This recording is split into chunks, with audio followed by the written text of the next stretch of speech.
RTV app వార్తల్ని క్షణాల్లో చదివే అవకాశం ఉంటుంది. ఒక న్యూస్ పేపర్, ఒక టెలివిజన్ ఛానల్ మీ చేతుల్లో ఎప్పుడూ ఉంటాయి. పరిపాలనా విధానాలు అనేక రకాలుగా ఉంటాయి. అందులో అత్యున్నత వ్యవస్థ ప్రజాస్వామ్యాన్ని మనం ఆంగ్లంలో డెమోక్రసీ అంటాం. డెమోస్ ప్లస్ క్రాషియా అనేటువంటి రెండు గ్రీక్ పదాల నుంచి ఆవిర్భవించిందే డెమోక్రసీ. అంటే ప్రజల యొక్క పాలన అంటున్నాం.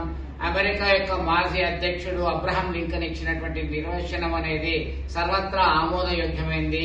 So by the people, for the people, of the people, ruled by themselves అని చెప్పేసి అంటున్నారు. జేఆర్ సిలి అనేటువంటి వ్యక్తి ఏమంటాడంటే, ఏ ప్రభుత్వ విధానంలో అయితే అత్యధిక మంది ప్రజలు భాగస్వామ్యం అవుతారు అదే ప్రజాస్వామ్య వ్యవస్థ అంటున్నాం. మరి భారతదేశం ప్రపంచంలోనే అతిపెద్ద ప్రజాస్వామ్య వ్యవస్థ కలిగింది. ఈ ప్రజాస్వామ్య వ్యవస్థకి ఎన్నికలు చాలా కీలకమైనవి, గుండెకాయ వంటిది. మరి ప్రస్తుతం 18వ లోక్సభ ఎన్నికలు జరుగుతున్నాయి. 7 దశల్లో నిర్వహిస్తున్నాం.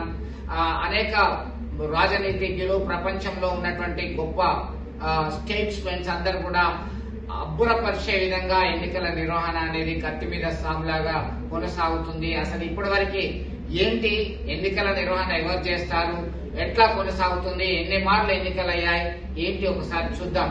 ముందుగా మనం భారత దేశానికి స్వాతంత్రం వచ్చిన తర్వాత 1947 15th ఆగస్టు నుంచి మనం వివిధ మార్గాల ద్వారా ఎంచుకున్నాం.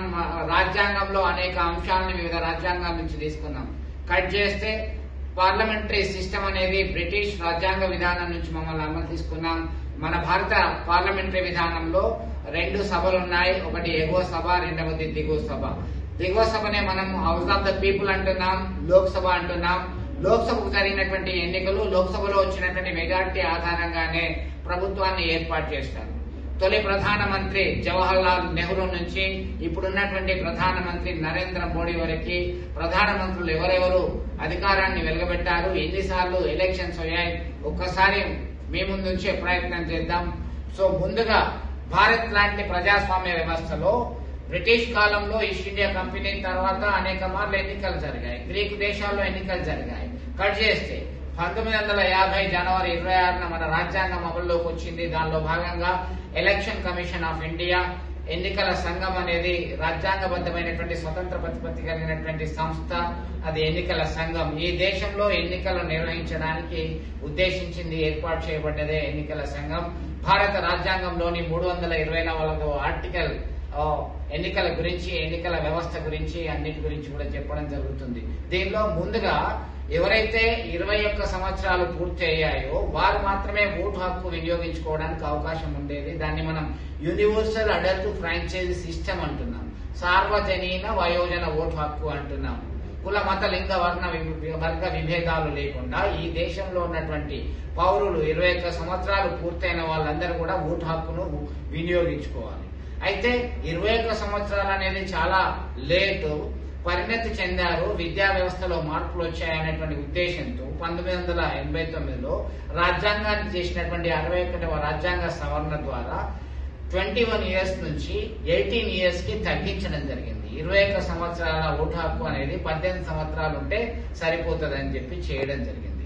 మరి ప్రస్తుతం గతంలో మరి పార్లమెంట్ మొదటి ఎన్నికల సందర్భంగా మార్పులు వచ్చాయి. 500 పై చిరుకున్నటువంటి లోక్సభ సభ్యులు ప్రస్తుతం 552 మంది మాక్సిమం మెంబర్స్ ఉంటారు. కానీ ప్రస్తుతం మాత్రం 545 మంది లోక్సభ సభ్యులు ఉన్నారు. 545 మందిలో 2 ఆంగ్లో ఇండియన్లని భారత ప్రధానమంత్రి సలహా మేరకు రాష్ట్రపతి నామినేట్ చేస్తారు. కట్ చేస్తే 543 మెంబర్స్ ఉన్నారు. 543 మందికి ఎన్నికలు జరుగుతున్నాయి, వివిధ దశల్లో జరుగుతున్నాయి. మొదటి లోక్సభ ఎన్నికలు ఎప్పుడు జరిగాయంటే 1951 లో స్టార్ట్ చేస్తే 52లో లోక్సభ ఎన్నికలు జరిగాయి. అప్పుడు భారత రాజ్యాంగం అమల్లోకి వచ్చి అప్పుడప్పుడే పురుడు పోసుకున్నటువంటి ప్రభుత్వం ఎట్లా ఉండబోతున్నది ఏంటి అనేది సర్వత్రా ఆసక్తితో ఎదురుచూస్తున్నటువంటి పరిస్థితుల్లో దాదాపు మనం 1 year టైం తీసుకున్నాం. మొదటి ప్రధానమంత్రిగా జవహర్ లాల్ నెహ్రూ అబ్సల్యూట్ మెజార్టీతో కాంగ్రెస్ పార్టీ అధికారంలోకి వచ్చింది. దానిలో భాగంగానే ప్రభుత్వం ఏర్పాటు చేయడం జరిగింది.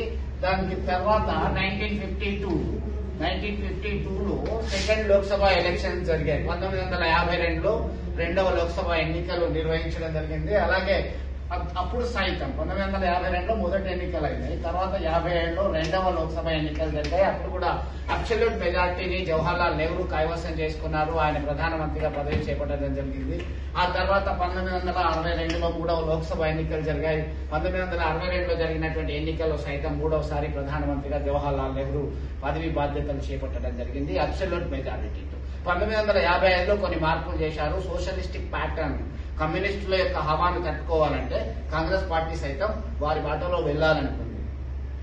సోషలిస్టిక్ ప్యాటర్న్ అంటే సామ్యవాద నమూనాను మనం అమలు చేద్దామనుకున్నాం. దానిలో భాగంగానే మూడవ లోక్సభ ఎన్నికలు నిర్వహించడం జరిగింది. అయితే ఈ కాలంలోనే జవహర్లాల్ నెహ్రూ మృతి చెందడం జరిగింది 1964లో.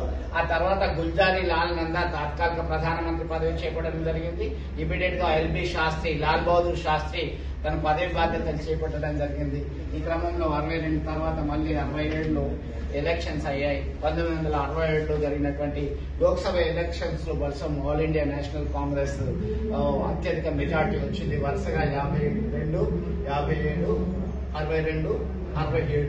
ఆ తర్వాత ముందుకు జరిగింది 5 సంవత్సరాల కాల పరిమితికి జరగాల్సింది కొద్దిగా ముందుకు జరిగింది. దానిలో భాగంగా 1971లో 1, 2, 3, 4, 5 5వసారి లోక్సభ ఎన్నికలు 1971లో జరిగాయి. 1971లో జరిగినటువంటి నేపథ్యంలో మొదటిసారిగా మనకి దీన్ని మనం మిడ్ టర్మ్ ఎలక్షన్స్ అంటున్నాం. ముందుగానే 5 సంవత్సరాల కాల పరిమితి పూర్తి కాకముందే జరిగింది కాబట్టి 6 నెలల ముందుగానే, 6 నెలల నుంచి సంవత్సరం ముందుగానే జరిగింది కాబట్టి 71లో మళ్ళీ ఆమె ఇందిరాగాంధీ 1966లో, 69లో, మళ్ళీ 71లో సైతం 67 నుంచి 71 వరకు జరిగిన ఎలక్షన్స్ లో ఆమె ఉంది. ఇందిరాగాంధీ ప్రైమ్ మినిస్టర్ గా ఉన్నారు. ఆ తర్వాత 1977లో మొదటిసారిగా 5 సంవత్సరాల కాల పరిమితిని భారత రాజ్యాంగానికి 42వ రాజ్యాంగ సవరణ ద్వారా 6 సంవత్సరాలకు ఒకసారి అనుకున్నారు. దానిలో భాగంగానే ఎమర్జెన్సీ ఉండే 1975 to 77 భారతదేశంలో 1975 నుంచి 77 వరకు మొదటిసారిగా 352 ఆర్టికల్ ప్రకారం ఇంటర్నల్ ఎమర్జెన్సీ విధించడం జరిగింది. ఆంతరంగిక అత్యవసర పరిస్థితిలో ఆమె వ్యతిరేకత ఏర్పడింది. ఇందిరాకి హటావ్ దేశ్ కి బచావ్ అనేటువంటి నినాదంతో ఈ దేశంలో ఉన్నటువంటి ప్రజాస్వామ్య పార్టీలన్నీ కూడా ఏకమయ్యాయి. మొదటిసారిగా కాంగ్రెస్ ఇతర ప్రభుత్వం అధికారంలోకి వచ్చింది. 1977లో మొరార్జీ దేశాయ్ ప్రైమ్ మినిస్టర్ గా పదవిని చేపట్టడం జరిగింది. కోయలేషన్ గవర్నమెంట్, సంకీర్ణ యుగం అనేది స్టార్ట్ అయింది ఈ దేశంలో. మరి చరణ్ సింగ్ అనే అతను ఉప ప్రధానమంత్రిగా ఎన్నికయ్యారు. మొరార్జీ దేశాయ్ ప్రధానమంత్రిగా ఎన్నికయ్యారు. ఆ తర్వాత కొద్ది రోజుల్లోకే ఇందిరాగాంధీ దీనిలో మధ్యలో డివైడ్ అండ్ రూల్ పాలసీలో ఇంప్లిమెంటేషన్ చేయడం జరిగింది. కొద్ది రోజుల్లోనే మొరార్జీ దేశాయ్ గవర్నమెంట్ పడిపోయింది. చరణ్ సింగ్ వచ్చాడు. చరణ్ సింగ్ లోక్సభకి హాజరు కాకుండానే పదవిని కోల్పోయినటువంటి ప్రైమ్ మినిస్టర్ గా చరిత్ర పుటల్లోకి ఎక్కాడు. ఆ తర్వాత ఏ కిచిడి సర్కార్ కు హటావ్ దేశ్ కి బచావ్ అనేటువంటి నినాదంతో, అలాగే గరీబీ హటావో నినాదంతో ఇందిరాగాంధీ మరొకసారి ఎన్నికల్లో 1980లో జరిగినటువంటి ఎన్నికల్లో అబ్సల్యూట్ మెజార్టీతో అధికారంలోకి రావడం జరిగింది. సో 1980 నుంచి 84 వరకు పరిపాలించింది. 1984 అక్టోబర్ 31న ఇందిరాగాంధీ తన ఆంతరంగిక అంటే అంగరక్షకులు ఎవరైతే ఉన్నారో సెక్యూరిటీ గార్డ్స్, కేఆర్ సింగ్ లాంటి వాళ్ళు ఖలిస్తానీ ఉగ్రవాద ప్రేరేపితం సంబంధించినటువంటి వారి చేతుల్లో ప్రాణాలు కోల్పోయింది.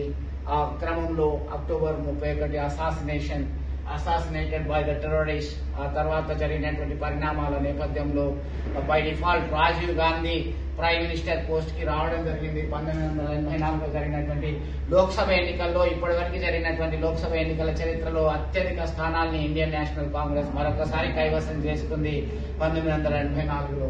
ఆ తర్వాత 1989లో మళ్ళీ ఎలక్షన్స్ అయ్యాయి. దీనిలో కోయలేషన్ గవర్నమెంట్ రెండోసారి వచ్చింది. అప్పుడు నేషనల్ ఫ్రంట్ వచ్చేసింది. విశ్వనాథ్ ప్రతాప్ సింగ్ అనేటువంటి వ్యక్తి అంతకుముందు రాజీవ్ గాంధీ పీరియడ్ లో ఆర్థిక శాఖ మంత్రిగా, రక్షణ శాఖ మంత్రిగా ఉన్నటువంటి వ్యక్తి. ఆయన ప్రధానమంత్రి పదవి చేపట్టడం జరిగింది. భారతీయ జనతా పార్టీ హవా అప్పుడప్పుడే స్టార్ట్ అయింది.